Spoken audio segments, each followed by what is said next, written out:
What's up, heathens? How you guys doing today? Well, as you probably are here for, it's the Armored Skeptic and Shoe0nHead interview, but I do want to give you guys fair warning because I had a kind of poor conditions to work with. We were in the lobby of the hotel. There was music blaring, and there was a lot of people and a lot of things going on there. So, I did my best with the audio. I get that there are a number of people out there where audio really matters, and that's completely fine. And I do appreciate you guys keeping me on my toes with the audio. But just to forewarn you, the audio is not as good as it normally is. And even for me, that I guess that means that it's a lot worse. Just forewarning you. I hope you guys enjoy the interview. And if you're not subscribed to Greg or June, I'll have their channel links down below. And I guess I'll see you heathens later.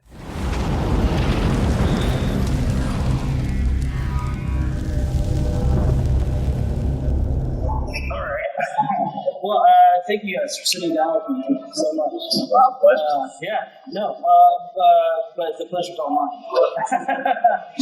So I'm wanting to know, just in general, to start off with, what did you think of the conference, in general? Oh yeah, I had a lot of fun. I didn't know what to expect when I came here.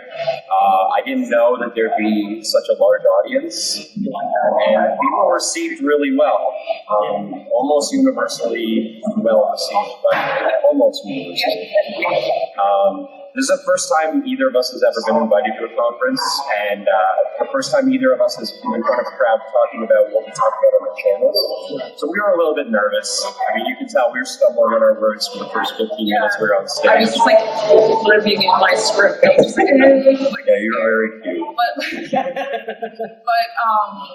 Yeah, when we got our crap together, I felt confident. It was good. I was happy with how it went, and even behind the scenes in the green room and hanging out in the front with all the fans, it was fun. I really enjoyed it. The atmosphere was great. There was so many people. A lot of people disagreed. We were all together talking about things like politics, social stuff, religion, and there were people, atheists, feminists, and non-feminists, anti-feminists, Muslims, people from all walks of life that were there. Just chilling in the lobby, talking, and just laughing. It was really nice and positive atmosphere. I also really appreciated how random people would just come up and ask me questions and start debating random topics with me. It was, I miss that. I miss having just debates about different subjects like that. Yeah, because you guys after your speech, came out and you talked to them, and you did that several times throughout the Exactly, yeah.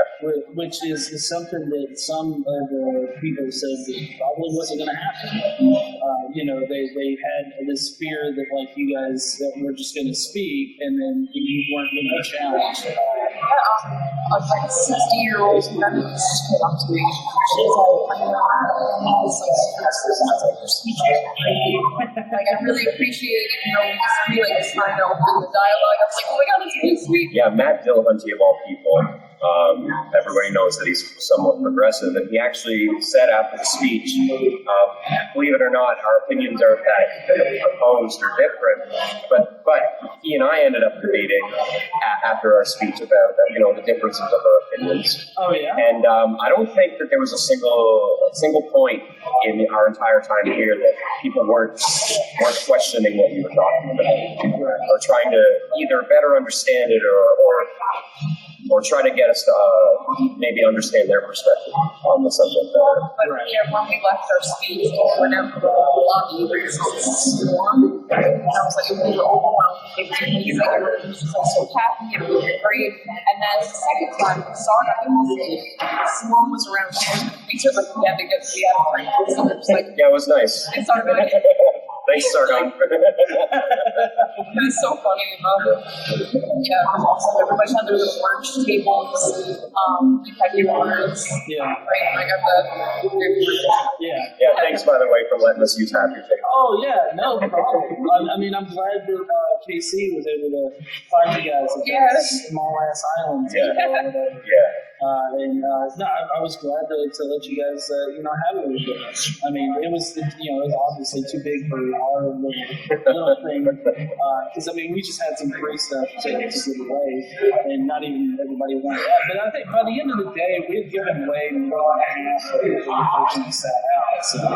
Yeah, we were giving our shirts away for half price and everything. We actually just wanted to get a lay of the land and, give our fans an opportunity to buy some cheap merch. The stickers that we were originally going to sell for $2, and we're just like, no. Yeah, we just gave them all away for free. It was fun though. Those things are $2. Just like, just take them. It's fine. Yeah, it was pretty overwhelming though. I didn't expect to get swarmed. Yeah. And it was basically like an hour straight that we were surrounded by a crowd. Lining up to shake my hand and be like, I love patriarchal characters. It's great. I was like, how it's like people professional ones look like it's surreal. Well, I'm kind of curious, June. How do you feel about the picture I posted on Twitter where everybody's making such a big deal about it? The memes? Well, no, the Picture of Sargon. I'm like this and Sargon death. Yes. Yeah.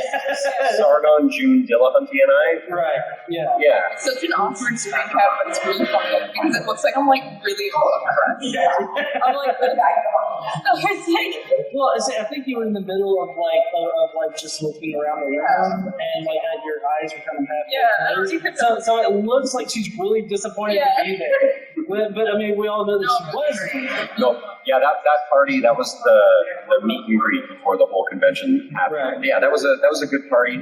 I ended up talking with quite a few people like Matt Dillahunty, Richard Carrier, people that I never thought would ever be interested in having a conversation with me. And they weren't there to agree with us or anything, but they were being, it was nice, very civil. Great discussion. Ron, the other guy. It would have been nice to rub shoulders with them. I was looking forward to meeting them too.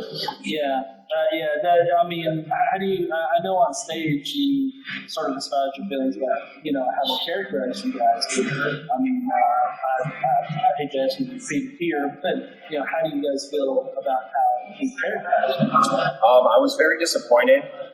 Seth Andrews and Aaron Raw, were a couple of the first people I found when I first found the atheist community on YouTube, and I consider them. I look up to them. I don't know that I consider them heroes, but I definitely idolize them. And when I found out that the two of them were going to be at MythCon, that we'd get a chance to talk to them in the green room and stuff, that I was really looking forward to that. And it was bad enough that they decided to not come, but some of the things Seth said about me, and some of the things he implied by saying that, he is a great person and an anti-racist, pro-equality and stuff, and through those statements he was essentially implying that we're not. And that hurt my feelings a lot, actually. I wasn't mad. I didn't feel rage or anything. I didn't feel. I'm sorry. No, it's okay. No, I wasn't mad. I didn't feel rage or anything. I didn't feel indignant about it. I was just upset. I was expecting, mildly more respect. Right. Well, you would think that you would get that a little bit because they too espouse themselves as skeptics, at the same time calling your skepticism in the question, and that's kind of been a big thing. I'm wondering what are your thoughts on that particular charge. Oh well, that's something I get a lot. Everybody has in their mind their own concept of what a skeptic is, and they try to impose that their own personal opinion of what a skeptic is on me, and because I don't fit what they think a skeptic should be, they often say I'm not a real skeptic, or I'm a dangerous skeptic, or I'm an irrational skeptic, and they'll point out jokes I've made, or questions I've asked, or hyperbole, and I don't think I could ever possibly live up to anybody else's expectations of what they think a skeptic should do, and I don't think that it's fair to ask me to try. And so, I understand his position, and I understand the pressure, that they were receiving from their respective communities.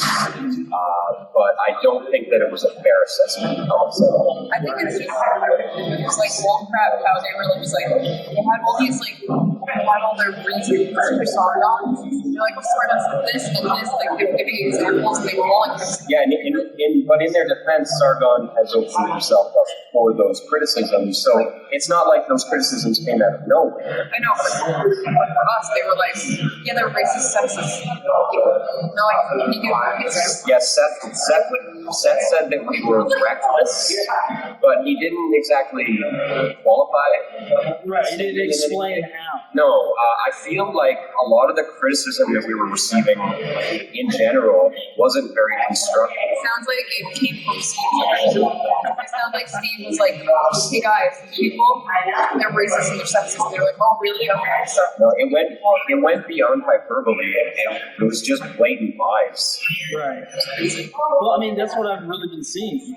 This entire situation for the past month or two has been like a propaganda type machine. Total mischaracterization of us. I mean, again, I understand because this is something we deal with a lot. But it's not like MythCon was made for us, and they were treating it like they were trying to kick out the old guard and then replace them with the new YouTube kids. But then what happened was the old guard ended up kicking themselves out. Yeah, they decided not to come. Well, right. I'm wondering, how do you guys feel about the whole, these radical justice warriors were basically creating an echo chamber here, right? By not coming. It was quite ironic the way that they accused us of trying to create an echo chamber, while at the same time actively participating and actively working towards creating that echo chamber by getting everybody that doesn't agree with us guilt tripping them to drop out. It's funny, they're like celebrating, like, yeah, now we're not going, and so much respect. What? Yeah, one particularly salty feminist seemed to be absolutely happy with herself for her ability to help convince Seth Andrews to not share it, for example. And she treated it like it was some sort of revenge, and she had gotten something on him. And it's disappointing he didn't come, but I don't understand how getting other people that weren't on the same time slot as us to not come is in any way supposed to affect us. Yeah. Well, I'm speaking of that, Matt Dillahunty has said that he is not ever coming back. Yeah, that's what he told us, yeah. Yeah. So how do you guys feel about that? Again, pretty disappointed. His take was that the organizers were being reckless, I guess. That seemed to be the overall attitude. And I understand because, Matt Dillahunty, Richard Carrier, Aaron Raw, Seth Andrews, they're all legitimate intellectuals. They all have university under their belts. They all have years of professional work doing what they do. They are all part of respected organizations like the Humanist Organization or American Atheists, and they're well-established people. And to them, a couple of idiot YouTubers probably seems like it doesn't make sense. It's they're replacing intellectualism with entertainment, and I think that can be both. But the thing is, it doesn't have to just be us. It can be both. Yeah. Because even though we'll never live up to their expectations of what a skeptic or an atheist or an intellectual should be, I don't think it's fair to expect us to ever do that. I think that what we do is that we manage to communicate ideas to a younger audience in a way that they don't communicate to them. And we are able to bring not more people into the fold, but we're able to convince, people that otherwise would not have listened to them or otherwise would not have understood their perspective on things. Right.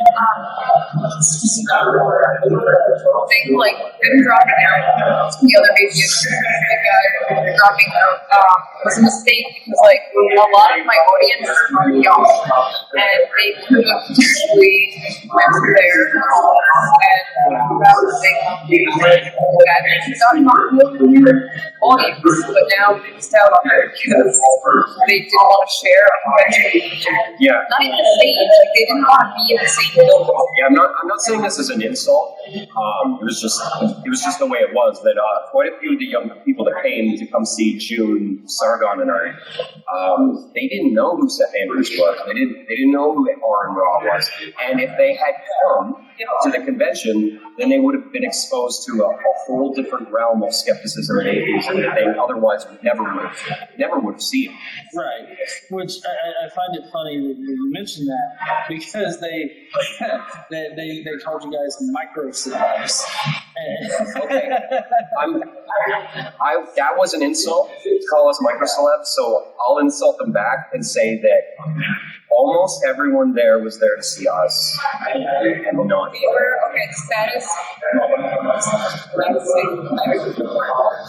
We're in the lobby after our speech, and like a bunch of I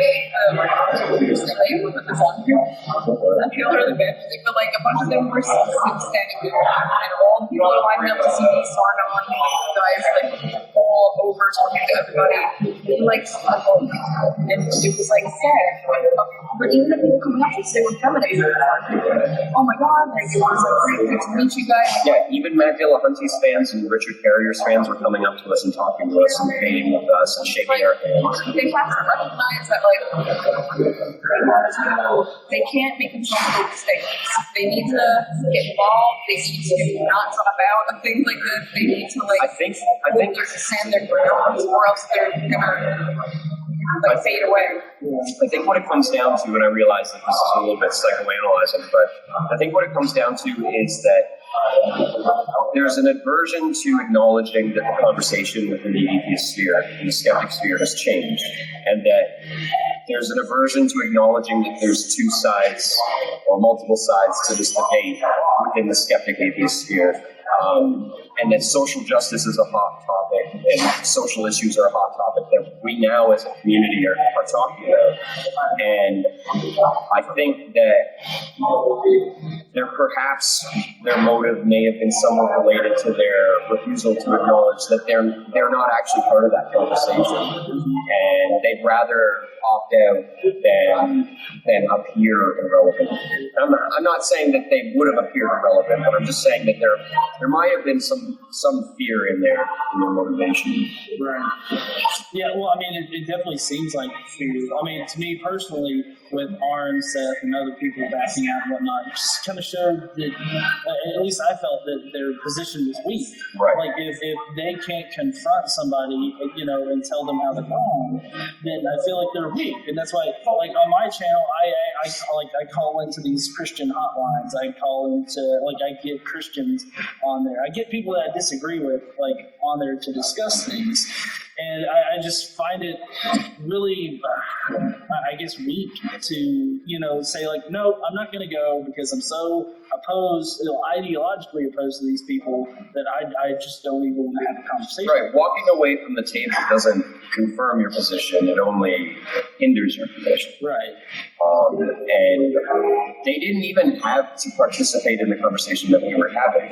Yeah. But it would have been nice if they had just acknowledged, that our realm exists. Right.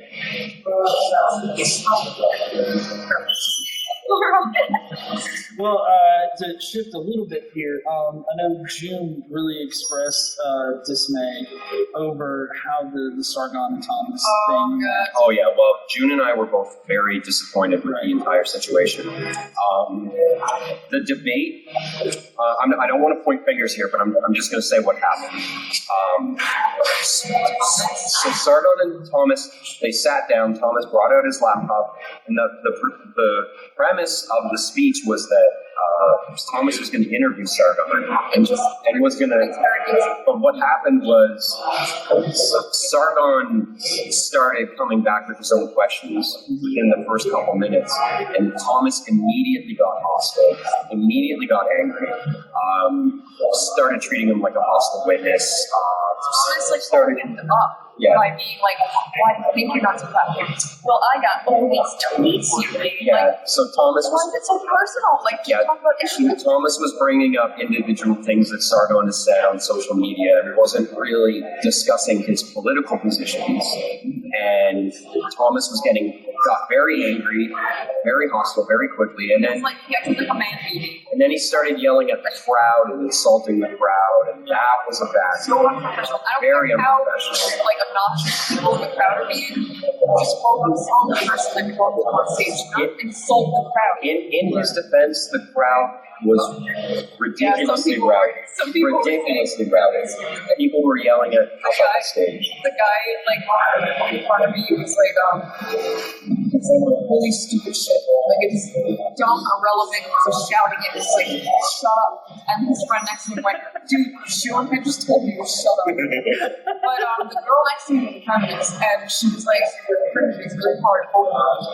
And she was like, you mean you just go up there instead and, like, debate? People come more, like, civil, but she was really, like, a lot of people were disappointed in Thomas, and a lot of people were disappointed in Sargon. She was, like, train wreck. But Thomas turned it into an interrogation right off the bat. He turned it into a fight. It should have been an interview, it should have been a discussion, and he turned it into a fight. And he made it personal. He made it personal between him and Sargon, and he made it personal between him and the crowd. Yeah. And then at the end, it seemed like he was coming around, like he was starting to act a little bit more civil. He even had a good laugh with Sargon over a couple different issues, a couple different jokes. So we thought, okay, maybe they're coming around.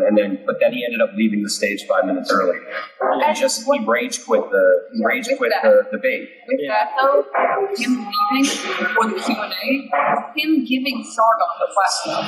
Yeah. Leaving. And look, we all know that doesn't mean he's conceding the debate, but in reality, that is how it appears. Right. I think he got fried. He was getting very emotional.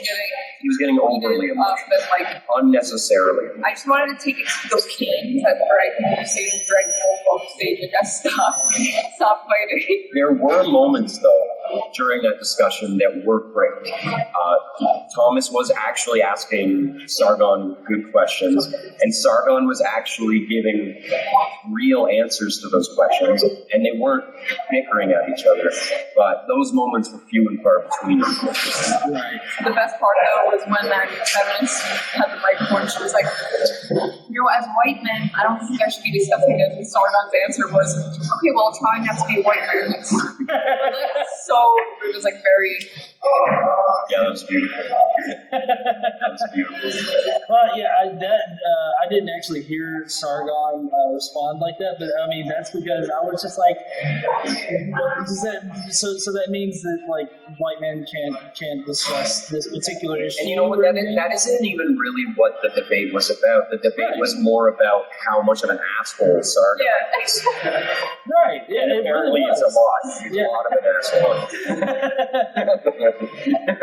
Well, I mean, like I think that Thomas stuck way too hard to that whole first tweet that he brought up. Well, he's 6 times. Literally every question, every debate topic, and then even every time the audience asked a question, the debate would still come back to that first tweet, the one that he made. I wouldn't even rate you. It's like, what? I mean, the thing is that Thomas's whole angle was like, look how much of an asshole Sargon is, and that. I think that's a really kind of a bad angle, but I understand the point he was trying to make, and it was a really good highlight of the divide between the two communities, is that they care a lot about hurting people's feelings, and we don't care that much.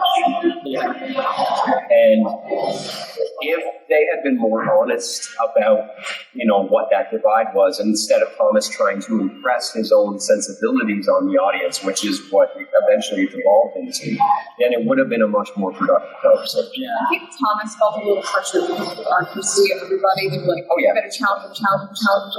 And right off the bat, he did it. And in his defense, again, a lot of the audience was there to see us, so Sargon had the home field advantage. The audience was also very hostile. towards Thomas. Well, and I mean, like, But he was being an asshole. He was. Let's be honest. well, I mean, ironically, I find it really funny that he's supposed to be this ultra progressive guy, but like, from what I've heard, he treated like the Mythicist Milwaukee staff like crap, especially the women that were there. Like he yelled at one woman that was trying to get him something to drink, and then he yelled at the photographer. I have a story. So two fans came up to us, like two girls, and they were talking to us, and they were like, "Oh yeah, we were talking to Thomas, and we were having like a very nice discussion, and we disagreed with him, and he walked away." It wasn't even that. They asked him a question. They asked him a question about the role of women, and he could tell that they were going to disagree with him. They didn't even get to the disagreement part. He walked away. He just walked away. Basically blocked them. He was just like, I guess that's the equivalent. Yeah, it really bothered me it really bothers me how people are building Thomas up as the victim here. Like they're all blaming the entire situation on Sargon, and like I have to keep reinforcing that like Thomas is not innocent in this. Like there's blame on both sides. I mean, I don't agree with Sargon's assessment during the debate where Thomas essentially asked him, like, why is it okay that you do these things that you say you're against? And Sargon, I'm oversimplifying it, and Sargon said it's because you started it. And I don't really agree with that sentiment, and so I mean, I'm not going to say that it's Thomas's fault that the hostility happened because he started it, but in reality, the tension rose. As soon as he brought up like some Twitter, Right, the tension rose when Thomas refused to let go of, their obvious disagreement. They weren't going to come to common ground on the way Sargon behaves online. And instead of letting it go, he just got more angry and more hostile. And he really just should have moved on. he would like attention to the night. Yeah. That's why it was such a bad debate. There was like too much tension. Like he was such a big. Well, I'm wondering, like, what would you guys have done different, like setting up like this? Yeah, moderator. Just not, you know what? Moderator might not be the right word. Just get a referee up there. Just somebody to stop them from repeating themselves, and then recognize that every time something got heated enough that it was actually becoming an angry fight, to just tell them, okay, stop, go to the next subject. Because it wasn't until the end, during the question and answer period, that somebody jumped up on stage and said, okay, gentlemen, next question. If they had done that throughout the whole debate, that would have improved the entire thing. Do you remember what Thomas's reaction to Dimitri getting up there? No, it wasn't. No, he basically said, fuck off. Yeah. No. What happened was Dimitri jumped up on stage. He got behind the podium, and he's like, "Okay, gentlemen, it's question and answer period." And Thomas turned around and essentially was just like, "No," and then went back to yelling at Sargon. Yeah. It's like, Thomas. So Thomas essentially refused to be civil. He refused to be civil. Yeah. And then even, it was good that they got somebody that was going to be hard on Sargon, because that's what we all wanted. We wanted to see Sargon put on the hot plate. That's part of the fun is to see like how somebody reacts when they're actually faced with the things that they say and do. Sargon was not all of Sargon's answers were good. He didn't have all good answers, but he was being very polite in his answers, and he was basically expressing that I don't care about people's feelings the same way you do, and that seemed to bother Thomas a lot. The funniest part is kind of wrong. The funniest part of the whole thing was, again, that woman was like, "Hey, you're a white man, you should be up there." Thomas was like, "I agree. I think then why did you like?" Yeah, it was your position. It was really convenient to Thomas that he could have the moral high ground and still come anyways, despite the fact that he thinks somebody better should have been there. Right. So stupid. Yeah, as a white man, I shouldn't be up here. Yeah, you're right. Like, oh my God, why? keep yourself worth.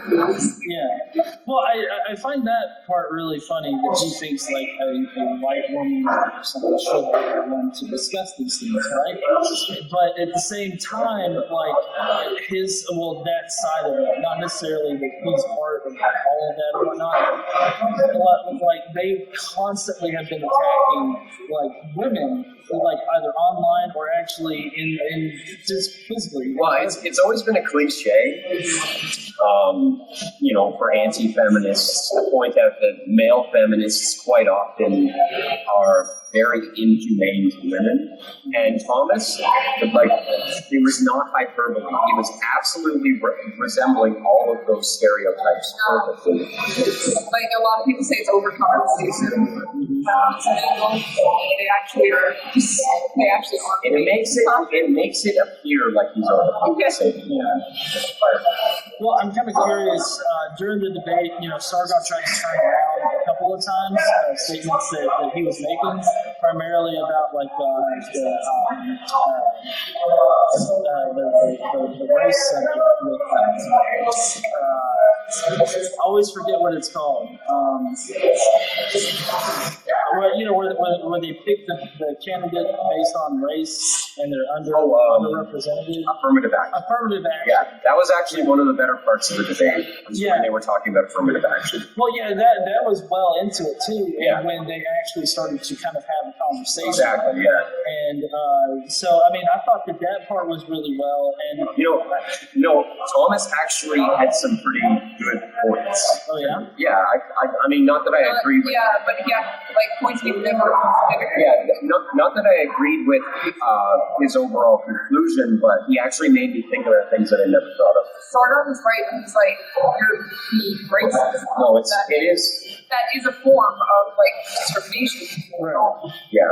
Sargon pointed out that affirmative action essentially makes it, in certain circumstances, harder for a straight white male to get something, even based on his own personal merits, and that is discrimination by any definition of the word. And Sargon quite rightly pointed out that he's against discrimination regardless of who it's against. Right. And that was probably one of the most lucid points of the entire debate.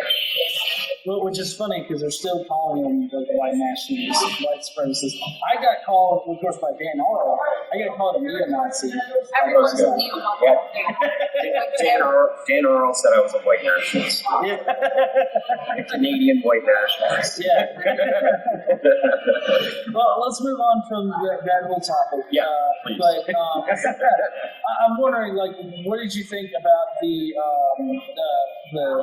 we've got Ron Miscavige and the debate between them. Did you guys go to either of those? Yeah, we didn't see that part, unfortunately. We were meeting fans at that point. Yeah, I know you guys did a lot of fan interaction. And I know I actually heard from a lot of people that, they would really appreciate it. Well, that's good. That's good to know. We unfortunately missed a lot of stuff that we were looking forward to seeing. I don't regret it, though. What we thought was going to happen is after our speech, we jump out into the front room there, and then a couple people come out and meet us, and we were there for an hour straight with a crowd surrounding us. We were, and then we did it again later that same day in the same room, and then we did it again at the VIP party that night. Yeah, so we spent, I'd say, at least a third of our time here just interacting with fans and people that wanted to debate us and stuff. Right. Yeah, no, that was really awesome of you guys. Did you go to the Batman and Jesus? Yeah, we watched the movie. Yeah, what did you think of that? That was you know what? That movie is 2 or 3 tiny tweaks away from being a fully professional documentary. Oh yeah. I thought it was really well done. The arguments made, the analogies, the comparisons to Zelda, the comparison to Batman, that was all really well done. Some of it was a bit ham-fisted, but the ham-fistedness was offset by some really good comedy that they mixed in there. So there was a good deal of levity to the film. the producer and his, the director rather, and his buddy, Mr. Giggle Man or whatever. Hilarious. Hilarious combination. What's up, Carl? We're just talking about you. Yeah, want to sit with us? What were you talking about? It's in a movie. We were just talking about the movie, actually. Yeah. Oh, how was that? You guys said it. Oh, you missed the movie? Yeah, it was good. It was a good little documentary. Oh, cool. Yeah. Yeah. Exactly. So what they did is they compared the way, the historicity of Jesus and the way that the Greek mythos was essentially, it was a character, that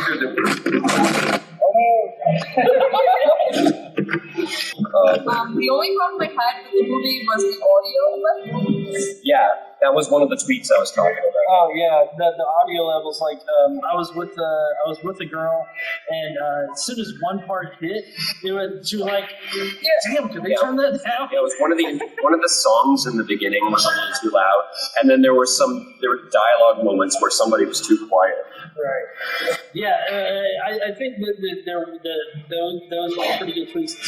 I didn't like in it they made Paul out to be like some guy who was hired to create like Jesus, but they were doing that to parallel it with.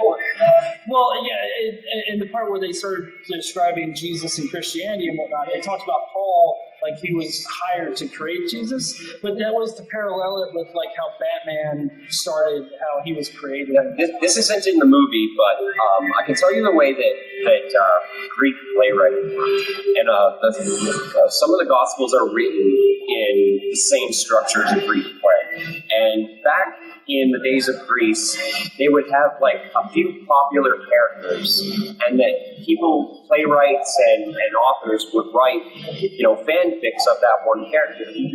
For example, Oedipus Rex. Everybody's familiar with Oedipus Rex. What they used to do is they would have these competitions where they'd have 20 different play groups all do Oedipus Rex, and they'd all be judged on who did the best version of Oedipus Rex. So the version of Oedipus Rex you read in high school was one of many that existed.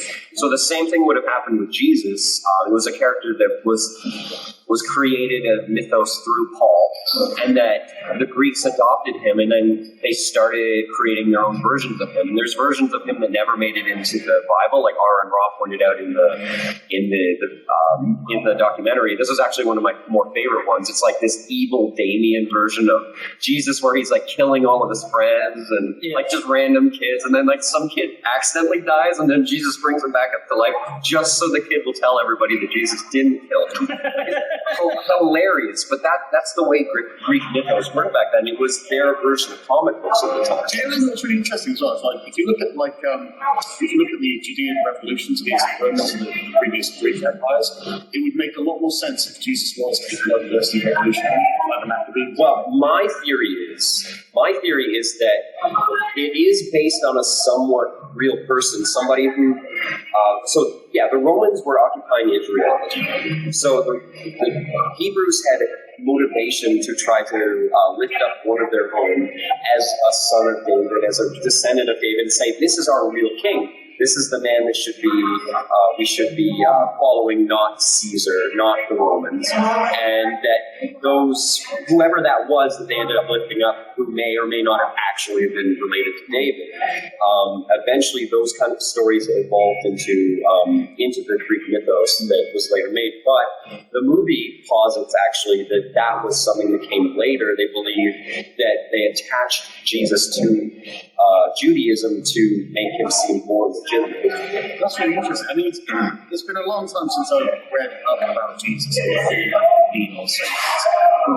mean, didn't St. Paul Tarsus basically co-opt the character of Jesus? Because, when he's there, like, chasing the money lenders out of town, flipping over tables, and he says, I don't completely something from the soil. Completely at odds with Jesus that Paul exactly. I mean, it's not the same character. Exactly. Paul was one of the later books.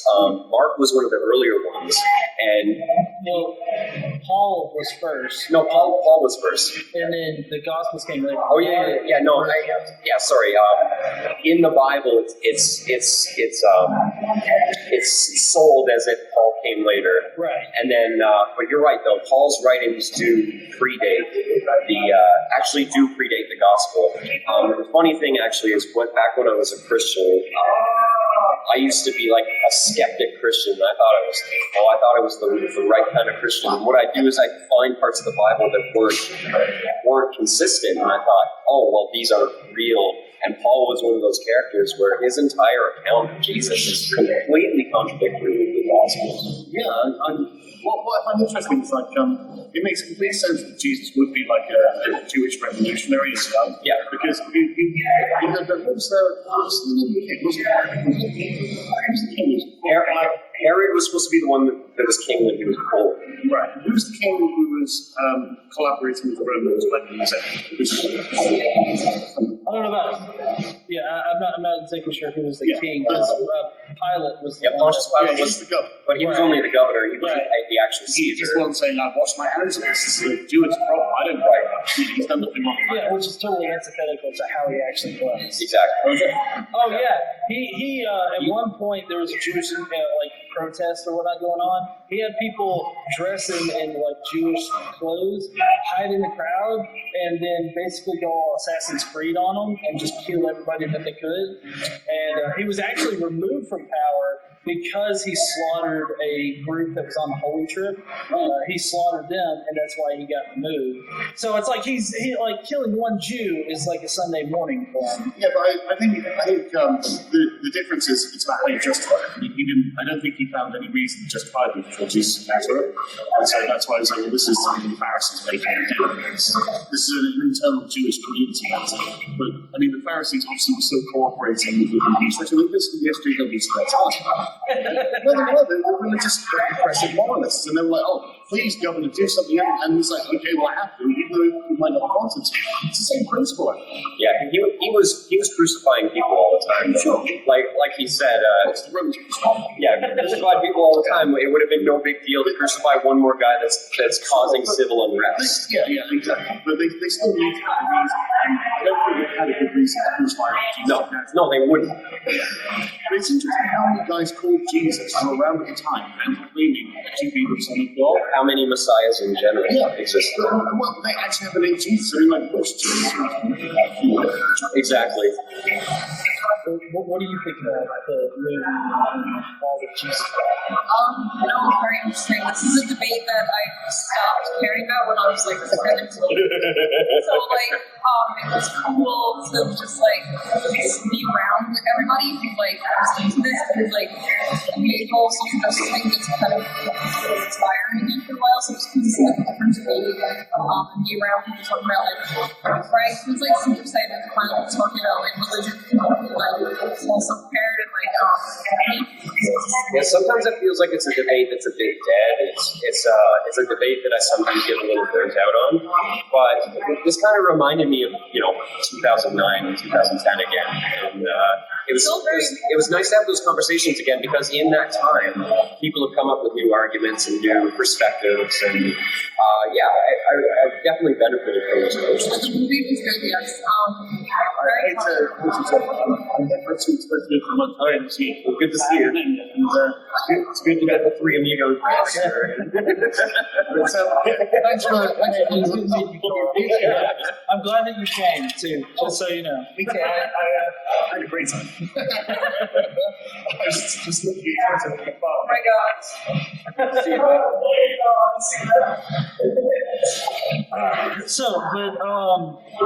Overall, do you guys think that we're going to be doing more conferences? Maybe not this one. If we get invited, we go. This was our first experience. We were getting the lay for the land.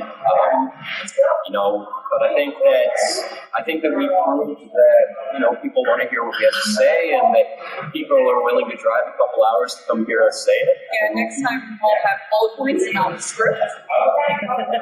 we had no idea where to follow. Yeah. But no, we're looking forward to doing it again. And I hope that we get invited back here. And if not, hope we get invited to another similar conference. I'd like to even just come again as a guest, if I'm not a speaker. Oh, no, I would even pay to come again, to be honest. Yeah, well, I mean, because I know the Myths Milwaukee's guy pretty intimately, and you know they are pretty much of the opinion of fuck all the haters. You know, so I mean, I think that they would probably be interested in having you back either as a special guest or as a speaker, either one. So I know that a lot of people online are like, hopefully this will be the last MythCon. As if this is like very successful and not to toot my own horn here, but I think that this was a sign of a new beginning. Oh yeah? Yeah, I think that that some new life has been, blown into the conference.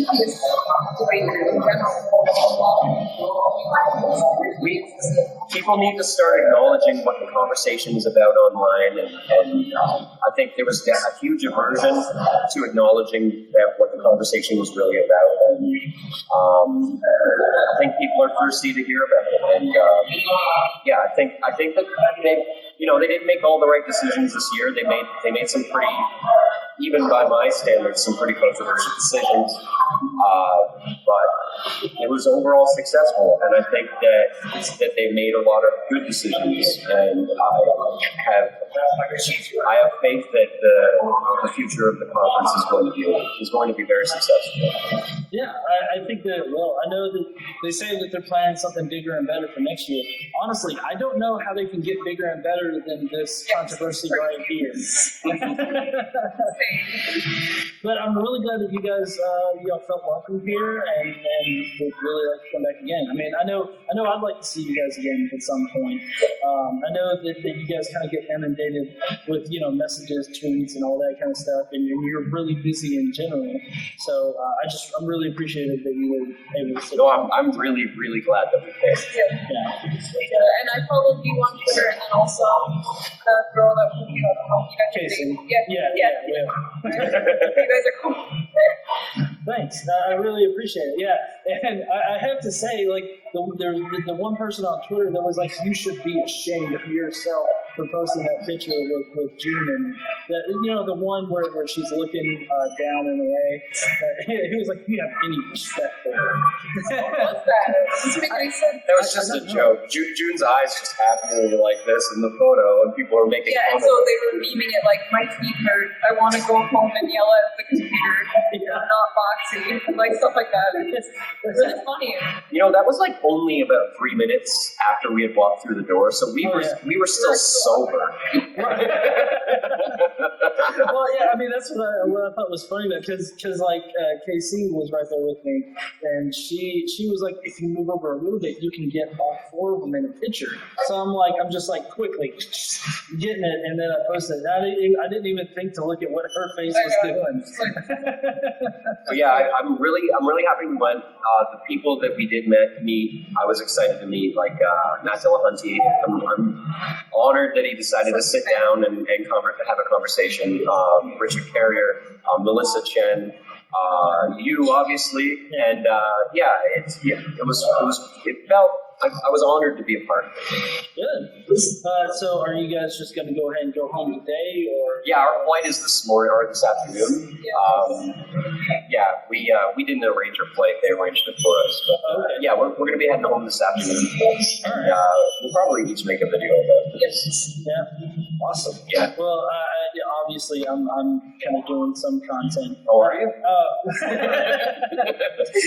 Yeah, I kind of laid out my view of everything from last night. And just curious, were you guys there for when like Tom from that one podcast and Thomas were like getting in Sargon's face? We were right on the other side of the glass door when that happened, so we didn't even know what was happening. But we saw the aftermath of it. We saw the police dragging people. Oh, really? really. Yeah, that was pretty interesting. So Yeah, I thought that it was pretty It's the hypocritical. cognitive dissonance Yeah. podcast. Is that what it is? Yeah. I think it is. That was again very unprofessional. I don't understand why they have to act so indignant about it. I don't know either. I mean, like, I've gotten heated in conversations, and I've been pretty aggressive at times, but, I mean, it's like, after that, I'm like, yeah, I'm really embarrassed that I did I that. just cried and things like that. Yeah, if somebody walked up to June like that, she would legitimately cry. It would be the worst thing I'm ever. really bad at like confrontation, and even with Thomas and Sargon fate, I was like getting anxiety. I was like, oh my god, this is like. But Sargon handles that stuff well. He like soaks it up like vampire drinking blood. You know? Yeah. When like Thomas started to cry, I was like, oh my god, this is like, oh my god, I feel really Wait, bad. Thomas started to No, it's Thomas. Oh, When he was on stage, he just looked very Cry, like I was like, oh my god, I have anxiety for him. I mean, hell, I almost cried when I was on stage and I was talking about how happy I was to be up there. It was cute. Well, I hope you guys have a really safe flight, and again, I'm really happy I'm with this. glad we finally met. Yeah. I appreciate it. Oh, yeah, me too.